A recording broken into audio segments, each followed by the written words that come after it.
नमस्कार, मैं हूं अनुष्का राय और आप देख रहे हैं इंडिया फैक्ट न्यूज। आइए नजर डालते हैं आज की सबसे बड़ी खबर पर। राज्य में मराठा बनाम ओबीसी आरक्षण को लेकर भड़की हुई स्थिति पर प्रकाश भाऊ गजभिये का बयान। उन्होंने घोषणा की कि ओबीसी, एससी, एसटी, वीजेएनटी और अल्पसंख्यक समाजों को एकजुट कर जल्द ही एक नया बड़ा आंदोलन खड़ा किया जाएगा। मी माजी आमदार आहात, विधान परिषद माजी सदस्य आहात। राज्याच्या राजकारणामध्ये तुमचा मोठा अनुभव आहे।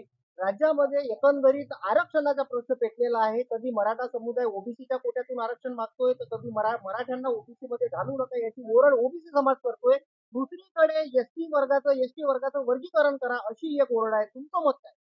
निश्चितच या ठिकाणी संपूर्ण देशामध्ये जर आरक्षणाचा मुद्दा घेऊन त्या ठिकाणी लोक रस्त्यावर येत आहे, आपापलं शक्ती प्रदर्शन होत आहे आणि खऱ्या अर्थाने जो घरी बसलेला वर्ग आहे त्याच्यामध्ये schedule caste, schedule tribe, VJNT आणि मुस्लिम समाज, ख्रिश्चन समाज, जैन समाज जेवढा मायनॉरिटी मध्ये असलेला समाज त्यांच्याकडे त्या ठिकाणी सगळ्यांचं लक्ष दुर्लक्षित होत आहे। हा वर्गाकडे आता कोणाचं बघण्याचा दृष्टिकोन बरोबर वाटत नाही।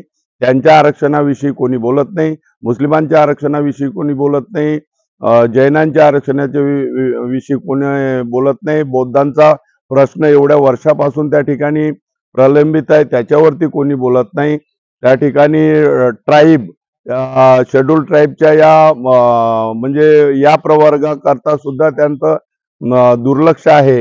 म्हणून आता ओबीसीचं त्या ठिकाणी आंदोलन सुरू आहे, मराठा समाजाचं आंदोलन सुरू आहे।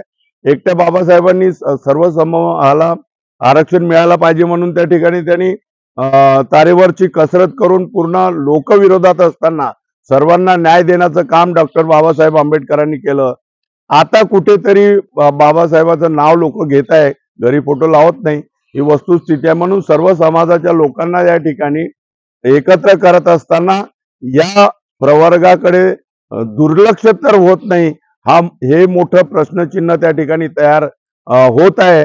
म्हणून एससी त्या ठिकाणी 15%, 8% शेड्यूल ट्राईब, त्या ठिकाणी व्हीजेएनटीचे 12% वर आणि त्या ठिकाणी मुस्लिम समाज पण मोठ्या संख्येने या ठिकाणी आहे।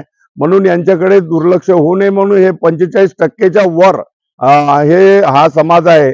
म्हणून याला कुठेतरी एकत्र करून एक चांगला मजबूत मोर्चा त्या ठिकाणी होऊ शकतो आणि त्यामध्ये यांना आपण न्याय देऊ शकतो अशी परिस्थिती निर्माण झालेली आहे। आणि तेव्हा हा घरी झोपलेला जो समाज आहे त्याला जागृत करणं गरजेचं वाटते। उद्या या ठिकाणी सर्व समाजाच्या लोकांना न्याय मिळत आहे, परंतु या लोकांना न्याय मिळत नसल्यामुळे त्या ठिकाणी सरकारला जागा करणं आवश्यक वाटते। एससी, एसटी, मायनॉरिटी आणि व्हीजेएनटीचा मोर्चा बनवण्याची तुम्ही आता गोष्ट करताय, या मोर्चाचं नेतृत्व करण्याची इच्छा तुमची आहे का? मलाच नाही तर सर्वांनी नेतृत्व करावं। मीच काही नेता नाही, परंतु सर्व समाजाचे लोक त्या ठिकाणी जुळले पाहिजे आणि एकदा तरी या ठिकाणी आता येणाऱ्या निवडणुका असो किंवा म्हणजे आपली ताकद त्या ठिकाणी दाखवण्याचं काम आपण करू शकतो। आणि ते जर समोर आले, पहिल्या क्रमांकावर मतदानाचा हक्क कोण बजावतो? झोपडपट्टी धारक। या झोपडपट्टी धारकांकडे लक्ष नाही, त्यांच्या विकासाकडे लक्ष नाही, त्यांच्या स्लमच्या जे काही मागण्या असतील त्याच्याकडे लक्ष नाही। मग हे सरकारचं दुर्लक्ष होत आहे, त्याच्याकरता हा समाज एकत्र होणं गरजेचं वाटतंय। 8 डिसेंबर पासून राज्याचे हिवाळी अधिवेशन नागपूरमध्ये सुरू होत आहे। या हिवाळी अधिवेशनावर तुम्ही या पद्धतीची मोर्चे बांधणी काही करणार आहात? आम्ही निश्चितच त्या ठिकाणी मोर्चे बांधणी तर नाही, पण लोकांना एकत्र आणून त्यांचं काय मत आहे त्याच्यावर मतांतरे जाणून घेणं सुद्धा सर्व समाजाची ते आवश्यक आहे आणि त्यांना ही बाब पटवून देणं सुद्धा गरजेचं आहे। म्हणून एससी, एसटी, व्हीजेएनटी आणि मायनॉरिटी हे लोक एकत्र जर झाले तर निश्चितच त्या ठिकाणी मला तरी वाटते की हे फार मोठी ताकद त्या ठिकाणी, जर समजा इमानदारीनं मतदान केलं हे फार मोठी ताकद त्या ठिकाणी होऊ शकते। त्याच्यामध्ये हलबा समाज नाराज आहे, त्याच्यामध्ये गोवारी समाज नाराज आहे, त्याच्यामध्ये अनेक समाज त्या ठिकाणी नाराज आहे, त्यांना एवढ्या वर्षापासून न्याय मिळाला नाही, तेही लोक येऊ शकतात।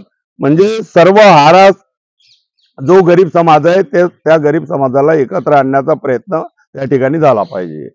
फिलहाल अभी के लिए इतना ही। आपको आज की ये खबर कैसी लगी कमेंट में जरूर बताएं।